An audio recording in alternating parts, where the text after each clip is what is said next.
سلام سلام أبكل قرعة عالم كونكم نز channel تكاتلو سناينا عرفتن مزنقا عن جزية كلوكم الناتمنه لو معلت دما كمتي لمود ناي سموناوي فوركس ماركت أناليسيس حيزة مسير له شير لايك سبسكرايب جيركم كسامو داتها تكاتل ندما بأخبروت يعدموكم كمزي زرعنا يوز حلف سومن أزيو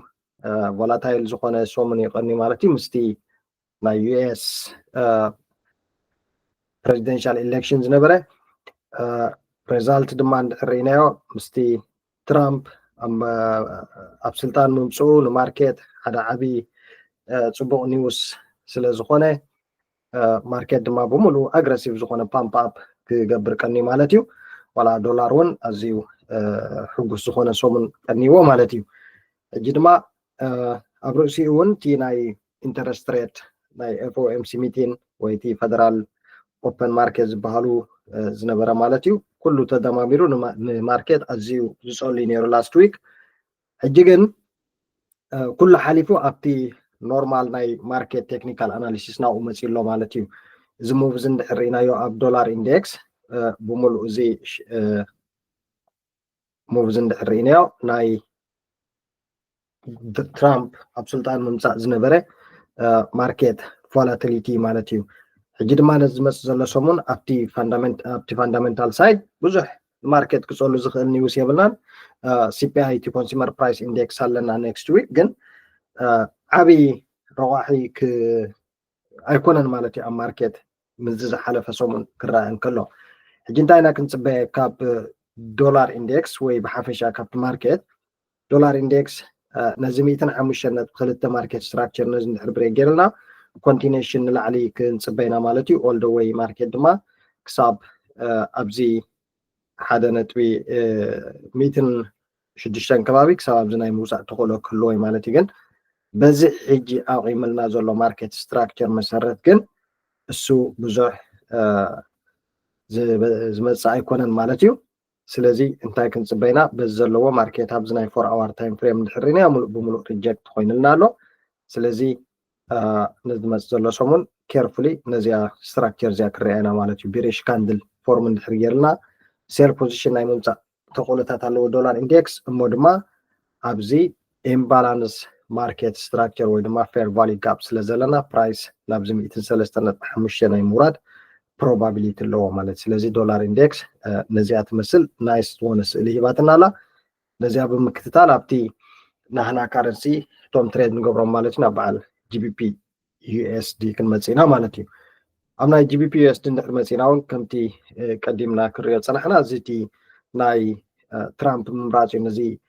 ኢምባላንስ ማርኬት ስትራክቸር ዝነበረ ፊል ገይርልና ዘሎ ኣብዚ እንድሕር ሪእናዮ ማለት እዩ ስለዚ ሕጂ ድማ እሱ ሪካቨር ኮይኑ ፕራይስ ኦልሬዲ ንዑ ሪካቨር ገይሩ ዳርጋ ሙሉእ ብምሉእ ኣብ ናይ ኮንሳሊዴሽን ፎርሜሽን ኣቲልና ኣሎ ማለት እዩ GBP USD ሕጂ GBP USD ካብ ፅባሕ ማለት እዩ ኣብ ሓደ ወሳኒ ምዕራፍ ክኣቱ እዩ ምክንያቱ ንነዊሕ ግዜ ቢሪሽ ማርኬት ፀኒሕና ማለት እዩ ሕጂ እንድሕር ሪእናዮ ድማ ማርኬት ክሊር ዝኾነ ስእሊ ኣብ ናይ አኩሚሌሽን ፌዝ ኣቲልና ኣሎ ማለት እዩ ስለዚ በዚያ ዘላታ there is high probability price ካብዚ ሪጀክት እንድሕር ኮይድልና ቡሊሽ ፖዚሽን ክንሕዝ ኢና ከምኡ እናበልና ባይ ፖዚሽን ክንሕዝ ኢና ናይ ዶላር GBP USD ማለት እዩ by any chance 1.2884 area እዚ ስትራክቸር እንድሕር ብሬክ ገይርልና ግን GBP USD all the way ናብ ስትራክቸር ናይ ምውራድ ተኽእሎ ዝለዓለ ክህልዋ ማለት 1.27 እዚኣ ስትራክቸር እዚኣ እንድሕር ሪእናያ ሙሉእ ብምሉእ ማርኬት ቅድሚ ሕጂ ፊል ዘይገበሮ ጋፕ ስለ ዘለዎ ብናይ ስትራክቸር እዚኣ ፊል ናይ ምዃን ተኽእሎታት ክህልዋ ማለት ስለዚ ተጠንቂዕና ክንከታተላ ኢና GBP USD ነዚ ዝመፅእ ዘሎ ሰሙን ኣዝያ ቮላታይል ዝኾነት ኣሰት ክትከውን ተኽእሎታት ኣለዋ ማለት እዩ ምክንያቱ 1.29 በዚያ ዘላታ ሕጂ ሪጀክት እንተኮይና ግን ቡሊሽ ፖዚሽን እናሓዝና ኦል ደ ዌይ ንባይ ክንርኢና ማለት እዩ ስለዚ ኣዝያ ብልፅትላትና GBP USD ተን ኤሪያ ኦፍ ቫልዩ ረኪብናያን ዘለና እውን ብጣዕሚ ኣገደስቲ ዝኾና ቦታታት እየን ማለት እዩ ስለዚ ነዚያ ዎች ኣውት ብናይ 4 ሰዓት ታይም ፍሬም ቀፂልና ንሪኦ ጂቢፒ ጂፒዋይ እዩ ብሓፈሻቲ ናይ ጂፒዋይ ናይ ጂቢፒ ወሳኒ ዝኾነ ግዜ ዝበልናዮ እሱ እዩ ኣብዚ እንተሪእናዮ ጂቢፒ ጂፒዋይ ድሕሪ ነዊሕ ቡልሽ ማርኬት ክሊርሊ ከም ዝንሪኦ ዘለና ድማ ሕጂ ኣብ ናይ ኣኩሚሌሽን ወይ ድማ ማርኬት ሬንጅ ኣትልና ኣሎ ስለዚ በዚ ዘለዎ ቡሊሽ ኮንፈርሜሽን ካንድል ፎርም ገይርልና ኣሎ as long as ነዚ ኤሪያ ዚ ብሬክ ዘይገበረልና ትሕቲ እዚ ማርኬት ስትራክቸር ብሬክ ሳብ ዘይገበረልና ቡሊሽ ፖዚሽን ሪቨርሳል ማለት ቡሊሽ ክንሕዝ ኢና ማርኬትና ድማ ብዘለዎ ቡሊሽ ናይ ምቕፃል ተኽእሎ ክህልወና እዩ ማለት ስለዚ እዚኣ እውን ተኸታቲልና ክረአና ብሓፈሽኡ ኔክስት ዊክ ኣዝዮም ብሉፃት ዝኾኑ ናይ ማርኬት ኦፖርቹኒቲታት ኣለውና ማለት እዩ 196.45 ስትራክቸር እዚ ብሬክ ተገይርልና ግን ሾርት ፖዚሽን ክንሕዝ ኢና ኦል ደ ዌይ ማርኬትና እዚኦም ፖይንትስ እዚኦም ፊል ክገብሮም ስለ ዘለዎ ክሳብ ኣብዚ ናይ ምውራድ ተኽእሎታት ክህልዋ እዩ ማለት እዩ ስለዚ ጂቢፒ ጂፒዋይ እውን ኣብ ኣዝዩ ኢምፖርታንት level ወይ ኢምፖርታንት ኤሪያ ኣላትና ማለት እዩ ቀፂልና ንሪኦ ዩሮ ዩኤስዲ እውን ልክዕ እቲ ናይ ላስት ዊክ ዝነበረ ናይ ትራምፕ ማርኬት ሕጂ ኣብ ፎሬክስ ማርኬት ፕራይስ ቡሊሽ ይምፃእ ሓፈሻዊ ማርኬት ንባይ ይኸይድ ንሴል ይኸይድ ብዙሕ ዘገድሰና ኣይኮነን ምክንያቱ ትራምፕ መፅኡ ማርኬት ስለ ዝፀለዎ ንዶላር እቶም ካልኦት ካረንሲ ስለ ዝጎድሉ ሴል ኢና ንብል እቶም ካልኦት ካረንሲ ባይ ክኸዱ ከለዉ ድማ እቲ ናይ ዶላር ስለ ዝጎድል ባይ ትብል ማለት ስለዚ ብዙሕ ማርኬት ባይ ከይዱ ሴል ከይዱ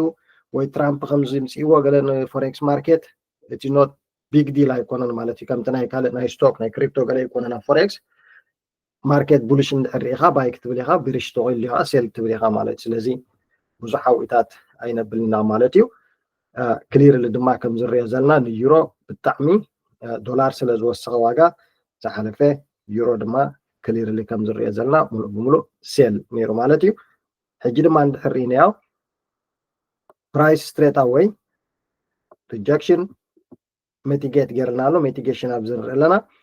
ቡሊሽ ኮንፈርሜሽን ካንድልና እዚኣ እንድሕር ረኺብና ድማ ስትሬት ኣወይ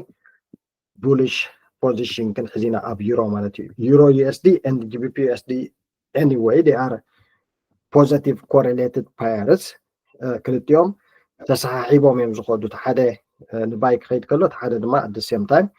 ከምኡ ንባይ ዝኸይድ ማለት ብሓደ እዮም ዝኸዱ ስለዚ ቡሊሽ ኮንፈርሜሽን ካንድል ኣብዚ ምስ ረኸብና ባይ ፖዚሽን ክንሕዝ ኢና 1.0 68 እዚኣ ስትራክቸር እዚኣ ብሬክ ሳብ ዘይኮነት ባይ ብዝኾነ መንገዲ ንዩሮ ዩኤስዲ ሾርት ኣይክንብሎን ኢና ወይ ሴል ኣይክንኣትዎን ኢና ማለት እዩ at any time ግን እዚ ማርኬት ዝንድሕር ነዚኣ ስትራክቸር እዚኣ ብሬክ ገይርና ልክዕ ከምታ ናይ ጂቢፒ ዩኤስዲ ዝበልናያ እዚ ስትራክቸር እዚ ክምላእ ስለ ዘለዎ ፕራይስ ሾርት ፖዚሽን ናይ ምውራድ ፕሮባቢሊቲ ክህልዎ እዩ ማለት እዩ ስለዚ እዚኣ እውን ኣብ ኣዝዩ ብሉፅ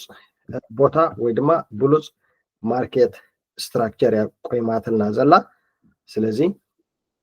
ዩሮ ዩኤስዲ ድማ ከምኣ ጌርና ንከታተላ ማለት እዩ ኣዝያ ናይስ ዋን ኣለና ብልፅትያ ዘላትና ክሳብ 1.08 ታርጌት ቲፒ1 ታርጌት ቀዳማይ ታርጌትና ክንገብር ንኽእል ኢና ክሳብ ኣብዚ ካልኣይ ታርጌትና ድማ ነዚ ጋፕ እዚ ኢምባላንስ ስትራክቸር ስለ ዘሎ ናብዚ ፊል ክገብሮ ይኽእል እዩ ክሳብ ኣብዚ ዘሎ ማርኬትና ቡሊሽ ክንሕዝ ንኽእል ኢና ማለት እዩ ብሳልሳይ ሒዝያ ዘለኹ ድማ ረብዓይ ሒዝያ ዘለኹ ዩኤስዲ ካድ እያ ማለት እዩ ዩኤስዲ ካድ ዝሓለፈ ሰሙን እንድሕር ዘኪርናዮ ካብዚ ሾርት ፖዚሽን ክንሪኣ ኢና ተባሂልና ነርና ኣብቲ ቪድዮ ናይ ቅድሚ ሕጂ ማለት እዩ ከም ዝሪኦ ዘለና ድማ ማርኬት ክንምንታይ ኦልሞስት 100 ፒፕ ዝኸውን ኦል ደ ዌይ ታሕቲ ወሪዱ ብድሕሪኡ ድማ እቲ ናይ ትራምፕ ዝበልናዮ ማርኬት ፓምፕ ኣፕ ነዚ ስትራክቸር ዝሪስፔክት ገይርዎ ኣሎ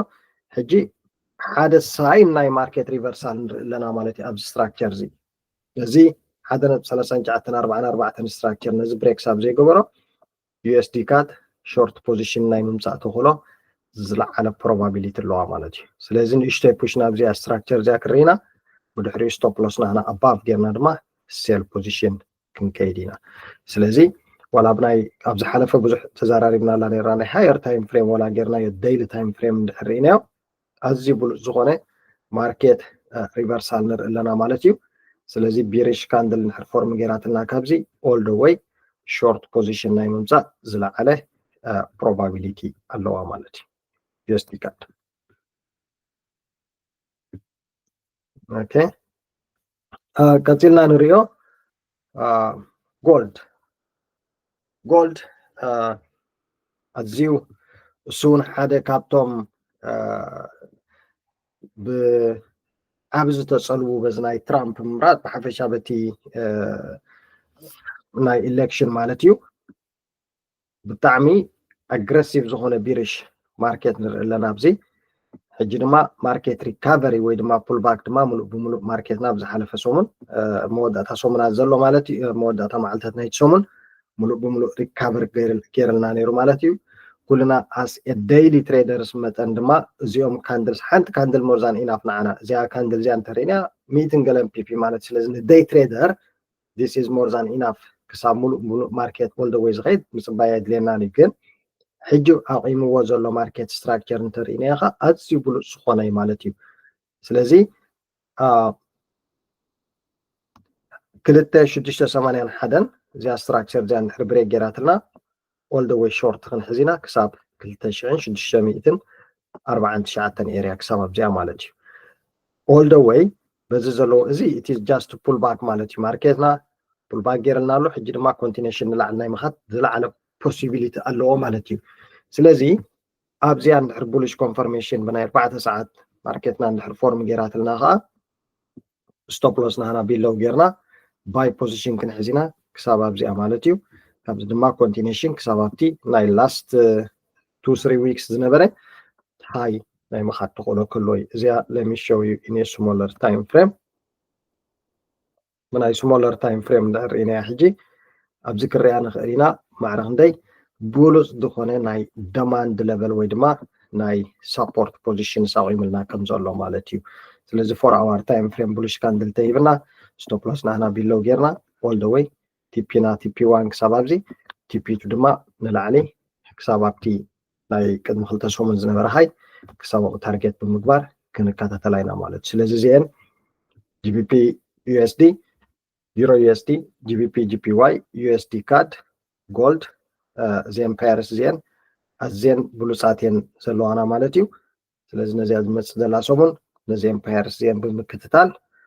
ሓደ ዓብይ ረብሓ ንገብር ተስፋ ይገብር ማለት እዩ ብምክትታልኩም ደጊመ የመስግን ሪስክ ማኔጅመንት ዝናይ ናተይ ፐርሰናል ኣናሊሲስ እዩ ንስኹም እውን ባዕልኹም ናትኩም ሪሰርች ብምግባር ነቲ ዝመፅእ ሪስክ ክትወስድዎ ይላበወኩም ማለት እዩ ብካልእ ቪድዮ ክሳብ ንራኸብ ሰሰናዩ ቻው